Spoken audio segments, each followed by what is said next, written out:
అందరికీ నమస్కారం అండి. నేను మణికుమార్ని, కుంభకోణం కాపురం ప్రాసెస్ విజయవాడ నుంచి.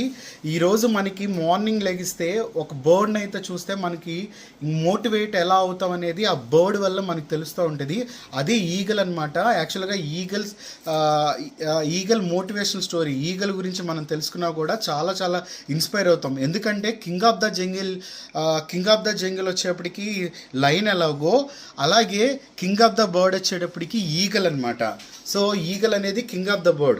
ఎందుకు కింగ్ అంటారంటే యాక్చువల్గా అన్ని పక్షులకి చాలా చాలా విరుద్ధంగాను చాలా చాలా ధైర్యంగా ప్రవర్తించేది, తెలివిగా ప్రవర్తించేది ఒక ఈగల్ ఒకటే.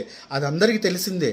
సో ఈగల్ అనేది ఇతర పక్షుల్లాగా ప్రవర్తించదు. ఇప్పుడు వర్షం పడితే ప్రతి పక్షి చెట్ల కిందకి ఎలా వెళ్ళిపోతాయో, కానీ ఈగల్ అనేది ఆ వర్షాన్ని ఛేదించి ఆ మేఘాల పైనుంచి తను దాటుకుని వెళ్తుంది అనమాట. దీనివల్ల ఏంటంటే మనకి తెలుసుకోవాల్సింది, మన లైఫ్లో కూడా వచ్చే కష్టాలను ఎదుర్కొని వాటిని అధిగమించి మన గోల్ని అయితే రీచ్ అవ్వాలనేది ఈగల్ ఒక స్టోరీ అనేది చెప్తుంది. అలాగే ఇంకోటి, ఈగల్ అనేది ఇది లైఫ్ సైజ్ బర్డ్. అంటే నిజంగా ఒక ఈగల్ మన ఇంట్లో ఉంటే ఎంత సైజ్ ఉంటుందో అలా 13 అంగుళాలతో వస్తున్న బర్డ్ అనమాట.